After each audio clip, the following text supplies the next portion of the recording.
السلام علیکم. Classic Urdu novel channel پہ خوش آمدید. میں لے کر آئی ہوں آپ کے لیے ناول تیرے واسطے کی اگلی قسط. تو چلیں اب بڑھتے ہیں ناول کی اگلی قسط کی طرف. تیرے واسطے ایپیسوڈ 15. حور کے لیے یہ سب نیا تھا. پہلے محبت میں دھوکہ کھانے کے بعد وہ یہ سب عجیب محسوس کر رہی تھی. کیا اسے ڈیمن پر یقین کرنا چاہیے جبکہ وہ تو اس کے اصل کام یا نام سے واقف نہ تھی. وہ تو نکاح کے دوران بولا گیا اس کا نام تک بھول چکی تھی اپنے سن اعصاب کے زیر اثر. اس کی آنکھوں میں چھلکتی نمی ڈیمن کو بری طرح چبھی تھی جس پر وہ شدت سے چاہنے کے باوجود بھی اس کے قریب نہ جا پایا تھا. وہ ایک دم اس پر سے ہٹتا وہاں سے نکلتا چلا گیا پیچھے حور کو حیران چھوڑ کر. کیا اس سے کوئی غلطی ہو گئی تھی؟ وہ دانتوں تلے انگلیاں چبائے بند دروازے کو تکتے سوچ رہی تھی کیونکہ وہ بہت غصے میں یہاں سے نکل کر گیا تھا. وہ تھوک نکلتے ذرا سی ٹانگوں سے نیچے اتری اور ڈرتے ڈرتے کمرے سے باہر نکلی. راہداری بہت کھلی اور لمبی تھی جہاں بہت سے بھی کمرے تھے. وہ آہستہ آہستہ راہداری سے گزرتے مین ہال کی طرف جانے لگی تھی. آخر وہ اتنی جلدی جن کی طرح کہاں غائب ہو گیا تھا؟ اتنے بڑے گھر میں ان کو کہاں ڈھونڈوں میں اللہ میاں؟ وہ اپنے لب لٹکاتے بڑی بڑی آنکھوں سے چاروں طرف نظر دوڑاتی ہوئی بولی. مین ہال کو دیکھتے اس کی نظریں خیر ہوئی تھیں. وہاں کی ہر چیز اپنی قیمت کا منہ بولتا ثبوت تھی. آخر ان کے پاس اتنا پیسہ آیا کہاں سے؟ شاید یہ بزنس مین ہے. خود ہی سوال کرتے اپنی عقل کے مطابق خود ہی جواب کرتے اس نے خود کو مطمئن کیا تھا. وہ ڈری سہمی سی ہال کے وسط میں کھڑی تھی جب وہاں سے گزرتے بروڈز کی نظریں اس پر پڑی تھیں اور اس کی چیل جیسی نگاہوں میں چمک ابھری تھی. شیطانی چمک. سنو، کیا تم جانتی ہو وہ کہاں ہیں؟ وہ ایک ملازمہ کو روکتے پوچھنے لگی جو اسے چھمبے سے دیکھ رہی تھی. میڈم آپ سر کے بابت پوچھ رہی ہیں؟ وہ ملازمہ سر پر ہاتھ مارتی بولی تو وہ تیزی سے جذبات میں سر ہلانے لگی. وہ تو شاید تیزی سے اپنے ریڈ روم کی جانب گئے ہیں. بہت غصے میں تھے آپ وہاں نہ ہی جائیں تو زیادہ بہتر ہے. وہ ملازمہ سمجھداری کا ثبوت دیتے اسے تمام حالات سے آگاہ کرتے بولی تو وہ ناسمجھی سے اسے دیکھنے لگی. ریڈ روم مطلب؟ وہ اٹکتے ہوئے بولی. کیا اب یہاں مختلف رنگوں کے کمرے بھی تھے؟ وہ جی میڈم، جب سر سخت غصے میں ہوتے ہیں نا تو وہ اپنا غصہ اتارنے وہاں جاتے ہیں. وہ اسے فر بتاتی پیچھے سے بروڈز کو آدھا دیکھ وہاں سے کھسکنے لگی تھی جب اس نے پوچھ لیا ریڈ روم ہے کہاں. وہ وہاں راہداری سے مڑتے لفٹ میں انٹر ہوتے بیسمنٹ فلور دبائیں آپ خود بخود وہاں پہنچ جائیں گی. اس سے پہلے کہ وہ اس سے کچھ اور پوچھتی وہ گدھے کے سر سے سینگ کی طرح غائب ہوئی. کہ اتنی جلدی میں کیوں تھی؟ وہ ملازمہ کو فرار ہوتے دیکھ سوچ رہی تھی اور اس راہداری طرف قدم بڑھا رہی تھی جہاں اس نے لفٹ کا بتایا تھا. لفٹ کے سامنے پہنچ کر وہ سوچ رہی تھی کہ اس کے پاس جا کر سوری بولے یا نہیں جب اسے اپنے پیچھے کسی کی موجودگی کا گمان گزرا تھا.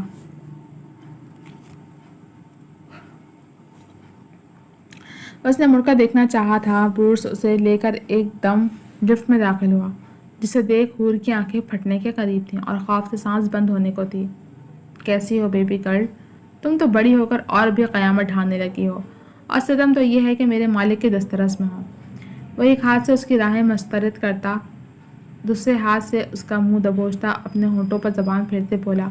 اس کا دل تو چاہ رہا تھا اس چڑیا کو یہیں ادھیڑ دے جسے وہ بچپن میں نہ ادھیڑ پایا تھا، لیکن اسے صبر سے کام لینا تھا. حور کی تو آواز ہی گم ہو چکی تھی. اسے لگا اب وہ کبھی بچ نہیں پائے گی اس درندے سے. او ہو بیبی، فی الحال تمہیں مجھ سے ڈرنے کی کوئی ضرورت نہیں. میں تمہیں کوئی نقصان نہیں پہنچاؤں گا کیونکہ اس وقت تم مجھ سے بڑے درندے کی قید میں ہو. دیکھنا چاہو گے اپنے شوہر کا اصلی درندہ پن؟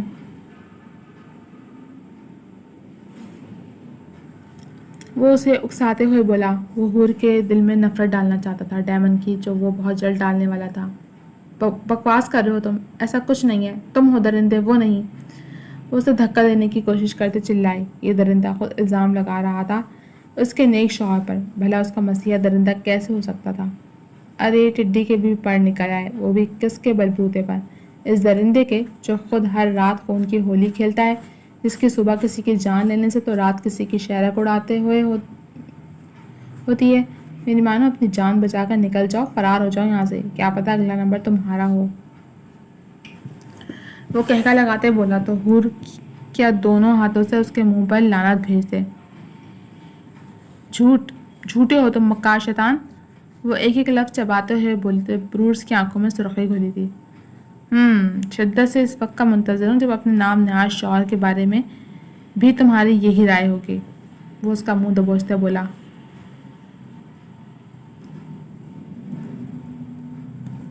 کبھی نہیں, مر کر بھی نہیں. وہ نفرت سے اس کی آنکھوں میں اپنی آنکھیں گاڑے بولی جب بروس نے تمسخرانہ انداز میں مسکراتے اس کا دبوچا ہوا منہ لفٹ کے دروازے کی جانب کیا جو واہ ہو رہا تھا, اور دروازہ کھلتے ہی جو منظر اس نے دیکھا وہ اس کی روح قبض کر گیا تھا. اتنا خون, جا بجا خون, اور بروس کے مطابق یہ ہولی خون کے کھیلنے والا کوئی اور نہیں بلکہ اس کا اپنا شوہر تھا جو ہاتھ میں عجیب طرز کا نوکیلا ہتھیار لیے اپنے دشمنوں کو ادھیڑ رہا تھا. اب بولو, رہ لو گی اس قاتل کے ساتھ یا یہاں سے فرار ہونا چاہتی ہو؟ فیصلہ تمہارے ہاتھ میں ہے. وہ اس کو باہر کی جانب دھکا دیتے لفٹ واپس لے گیا تھا. وہ گھٹنوں کے بل اس ریڈ روم کے کنارے پر گری تھی. ہتھیلیاں چھل گئی تھیں مگر وہ پھٹی پھٹی آنکھوں سے اس ناقابل یقین منظر کو دیکھ رہی تھی. دوسرا مجرم گڑ گڑا رہا تھا. ڈیمن پلیز مجھے معاف کر دو, مجھے جانے دو, میں تمہیں دھوکہ دے کر بہت بڑا گناہ کیا ہے. اسے گڑ گڑاتے دیکھ ہو لڑکھڑاتے ہوئے اٹھی جبکہ ڈیمن نے اگلے ہی لمحے اپنے ہاتھ میں پکڑی ہوئی چیز اس کی گردن پر زور سے ماری ایسے کہ اس کی شہرک اڑ گئی تھی اور ہور کو ایک دم متلی آنے کو ہوئی. وہ شخص عجیب و غریب آوازیں نکال رہا تھا جیسے مرنے سے پہلے کسی قربانی کے جانور کی ہوتی ہیں, جس سے ہور اور زیادہ ڈر رہی تھی اور دیکھتے ہی دیکھتے اس شخص کی روح پرواز کر چکی تھی. اس کی شہرک اڑانے کے بعد بھی ڈیمن کو سکون میسر نہیں ہو رہا تھا. ہور سے دور ہی اس کے اعصاب پر بری طرح سوار ہو رہی تھی. اس کی جان لینے کے بعد بھی ڈیمن کو چین نہ ملا تھا. اے اٹھ, اب دیکھ, یہ تھا تیرے دھوکے کا انجام اور یہی ہوگا مجھے ہر دھوکہ دینے والے کا انجام.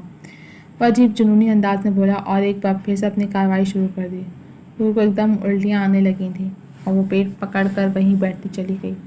ڈیمن نے کسی آواز پر پیچھے مڑ کر دیکھا تو ہور کو الٹیاں کرتے دیکھ وہ لمحے میں معاملے کی تہہ تک پہنچا تھا. وہ اسے قتل کرتے دیکھ چکی تھی. اس سے ڈیمن کا غصہ سوا نیزے تک پہنچ گیا تھا. وہ آخر اس تک پہنچ کیسے؟ وہ تو پہلے ہی اس سے خوف کھاتی تھی, اب تو اس کی پرچھائی سے بھی ڈرے گی. ہور, وہ اس کی طرف قدم بڑھانے لگا تو وہ نفی میں سر ہلاتی تیزی سے پیچھے کو کھس گئی.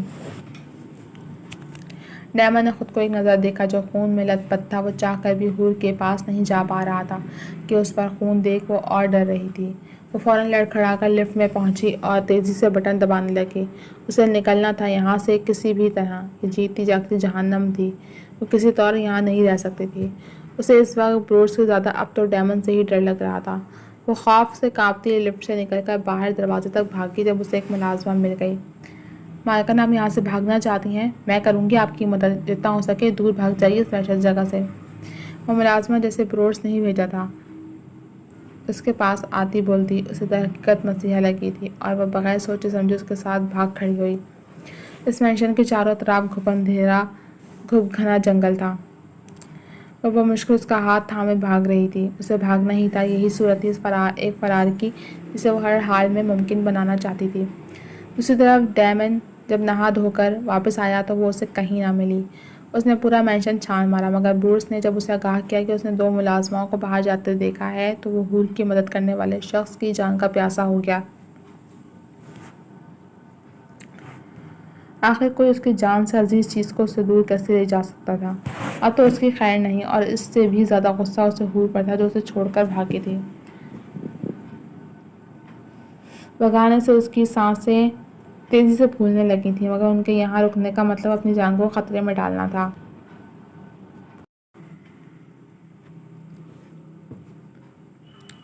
وہ پتہ نہیں کب تک بھاگتی رہتی جب جنگلی جانوروں کی آوازیں ان کے ارد گرد گونجنے لگی تھیں. ہور نے ڈر کر اس کا ہاتھ اور مضبوطی سے جکڑ لیا. یہ کیسی آواز ہے؟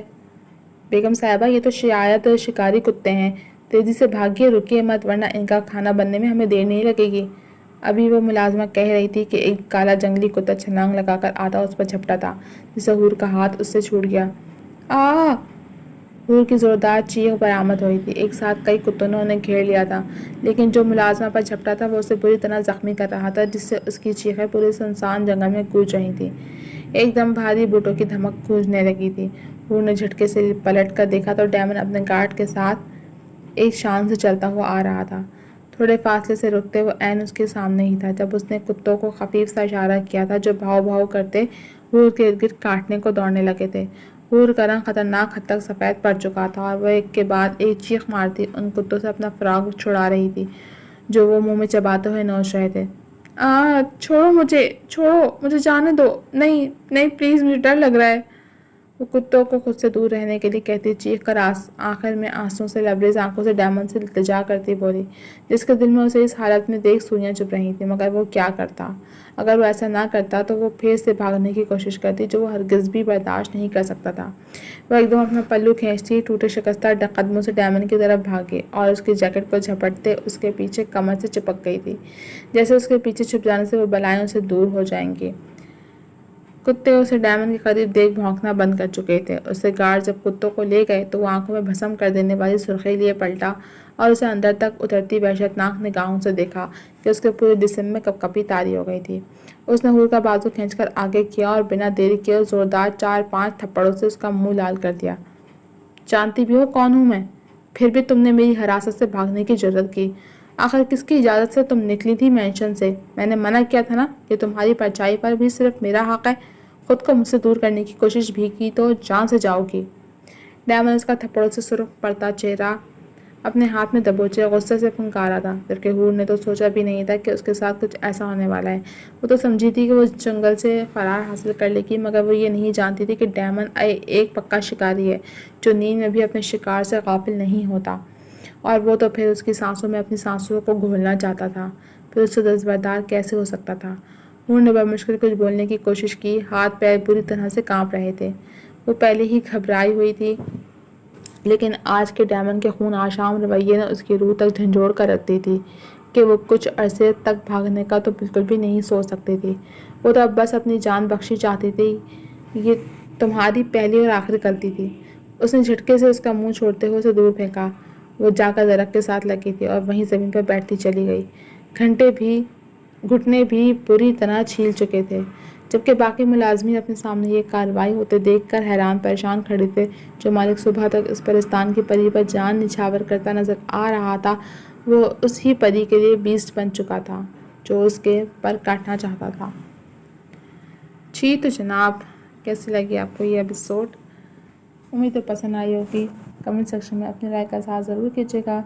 چل ملیں گے اگلے ایپیسوڈ کے ساتھ، تب تک اجازت دیجیے۔ چینل کو سبسکرائب کر دیجیے، ویڈیو کو لائک کر دیجیے اور بیل آئیکن کو پریس کر دیجیے۔ اللہ حافظ۔